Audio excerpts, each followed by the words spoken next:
Wondering how this works for you? Give us a call for your complimentary Next Steps meeting at 800-928-4001 or go to yourlifeafterwork.com. A complimentary Next Steps meeting. Enjoy the show. No one likes being left behind. I remember being in a grocery store with my mom years and years ago, and I couldn't get the toy and or food that I wanted from the store. And so my mom's tactic to get me away from that item was to leave me behind. As I threw my temper tantrum, because she knew instinctually that after I got done swinging my arms and crying like a baby, that I would freak out and I would end up being behind her in the end because I did not want to be there by myself. We all don't want that, but sometimes we find that the plans we put in place for ourselves financially can be behind the times. And we don't want that plan to be left in the cold, out in the cold as things change in our financial future. On Consider This program today, myself and Joseph Clark, our managing partner, will go through why it should matter to keep your plan up into times and what you should do about it so your financial future is secure. Thanks for being with us. I look forward to having you on the show. Joseph Clark is a certified financial planner and the managing partner of the Financial Enhancement Group, an SEC-registered investment advisory service. This material is being provided for informational or educational purposes only and does not take into account the investment objectives or financial situation of any client or prospective client. Those seeking information regarding their particular investment needs should contact us or another financial professional. The opinions expressed were current at the date of taping but are subject to change without notice due to tax law changes or market, political, and economic conditions. The Financial Enhancement Group is an SEC-registered investment advisor. Securities offered through World Equity Group, Inc., member FINRA, SIPC. Good morning and welcome back. This is the final fourth segment of the radio show. My name is Grant Saul. I'm co-host to the Consider This program. This morning, I've also got the amazing, brilliant Joseph Clark, managing partner of the Financial Enhancement Group, alongside me today. This is the final segment. This segment does not get put on the radio. And so if you're looking for getting all of the pieces of this delicious pie that we put together from the radio show, please go to any of the podcasting services that you have access to, and the fourth piece will be there. It's also on our website, yourlifeafterwork.com.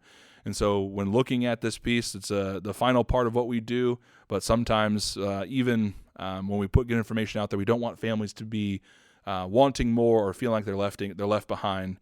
And they're missing something in the show. So getting right down into kind of that fourth piece, the final piece for us today. Joe, the financial plan's not keeping up with the times.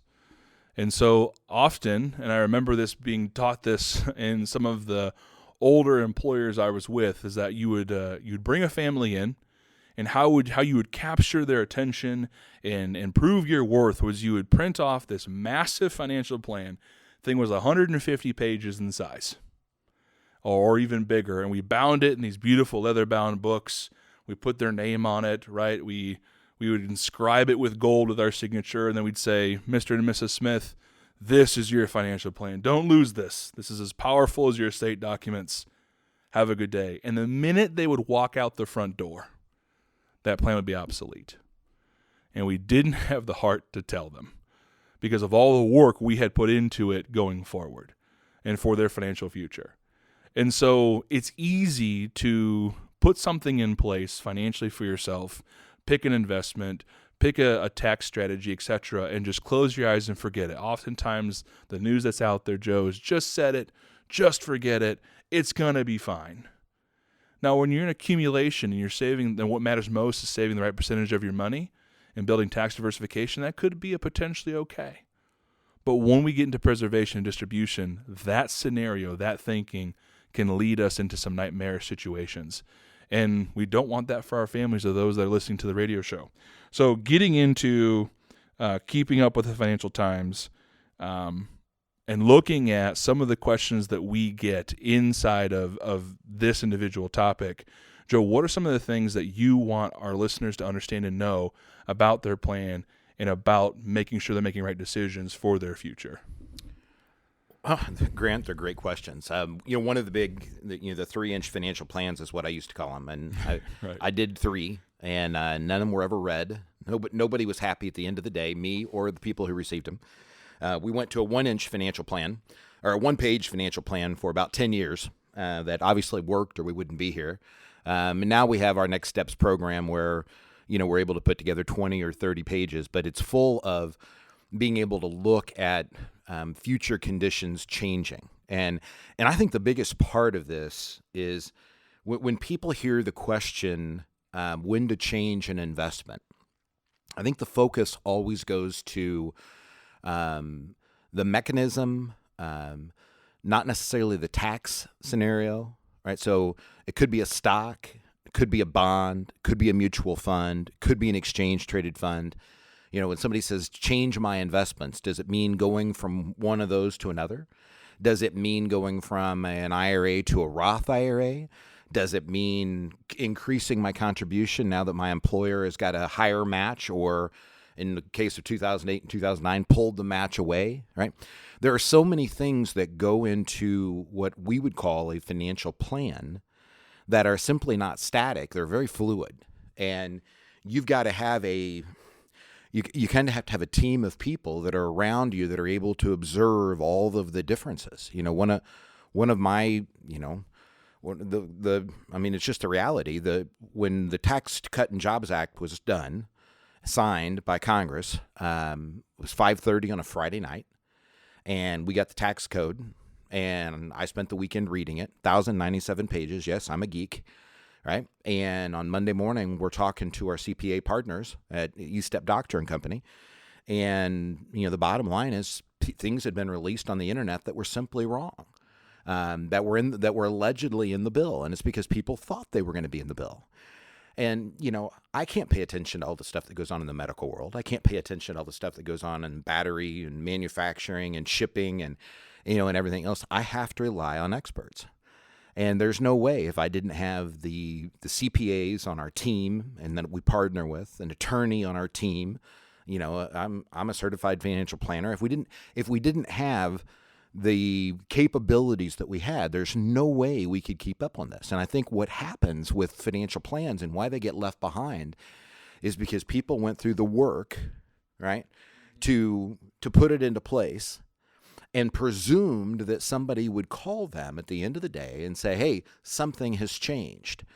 And the challenge is there's just nobody calls, right? If you do not have a process of an update in place, it's easy for your plan to be left behind. Well, absolutely. And I love that you went that direction, Joe.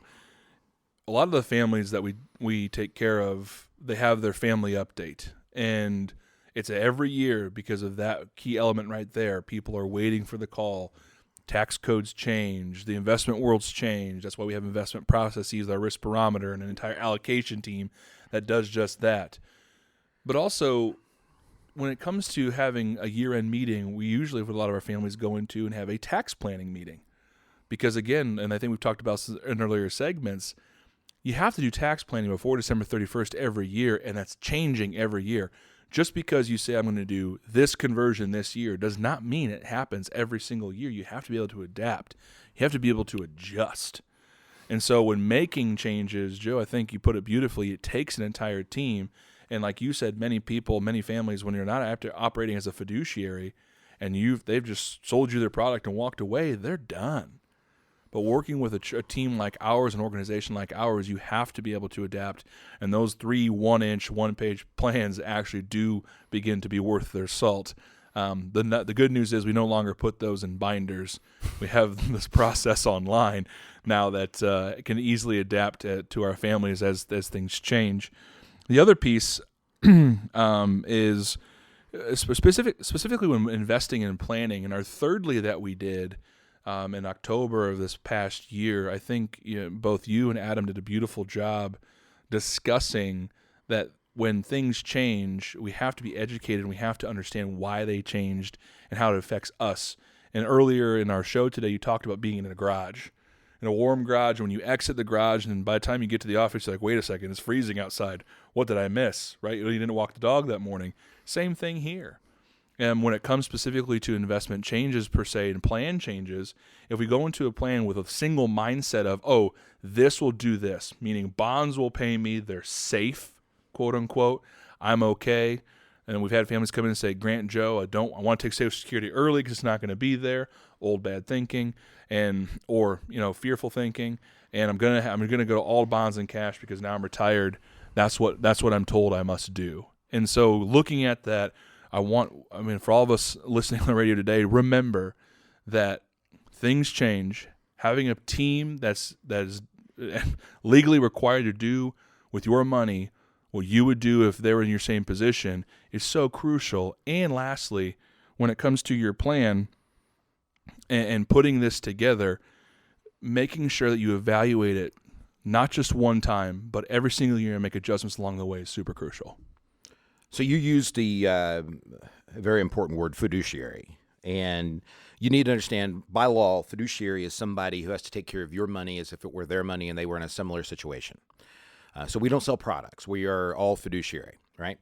But our limitation as fiduciaries is controlling the investment. So we may buy stock ABC, and as a fiduciary, I'm going to sell it in my account, I'm going to sell it in your account, and we're going to buy something else. There's no commission, there's no charge, we don't get paid that way. But that's how fiduciaries are able to operate. Now, you may be in a situation where you've got your own 401k, and you're not making changes inside of your 401k because you don't know what changes to make. But there's also all of the other planning stuff that goes around it that even though Grant and I are fiduciaries, we can't do for you. We just can alert you to the fact. And that's why we have the family updates. That's why we bring every family in every year. Somebody on our team sits down with you to make sure that you understand, hey, here's what happened in the tax code. Here's why you need to reconsider this contribution. So yes, a lot of it's investing. And I hear people all the time say there's no way that a registered investment advisor, that's what we are, can keep up with the S&P 500 when you pull out fees and expenses. Well, if all we did was manage money, I still think they would be wrong because of the volatility that we have in the marketplace. But what I can guarantee you they're wrong at is making sure that that plan is truly kept up to date. If you're putting money in a 401k and it should be going in your spouse's 403b, or if you're putting money into an IRA and it should be going into a Roth IRA, none of those are investment decisions, folks. Those are all planning decisions that need to be based on taxes. If you've got 4 kids and one of them's a drug addict and the other one's autistic, and you have them all 4 listed as your beneficiary on your IRAs or your 401ks, you're not helping people, folks. You're hurting them, right? But as a fiduciary, our job is to do the investment side. What we do is take our planning team, that we work on diligently together. We take our planning team and we give you the best insights and guidance into the other areas of the financial world. And so it's not, I don't ever want you to think that this is just investing.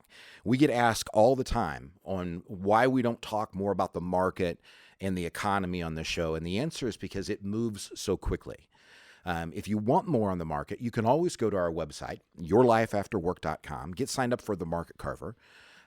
It's a video that either myself or our Chief Investment Officer, Adam Harder, puts out every week that gives you an update on what's going on in the economy and the market from our perspective, right? While you're there, if you want to come in and see Grant or somebody on the planning team, just click on the Next Steps meeting. Give us a call at 800-928-4001. Tell Brittany that you want to see Grant or Dean or Aaron or Jamie. Come in and visit. They'll give you 90 minutes of their best thinking. They'll tell you what to do today, things you're going to want to consider in the future, and if you choose to partner together, what FEG will do for you, and they'll put it into writing. So go to yourlifeafterwork.com, get signed up for your Next Steps meeting, get signed up for the Market Carver while you're there. We look forward to meeting you soon.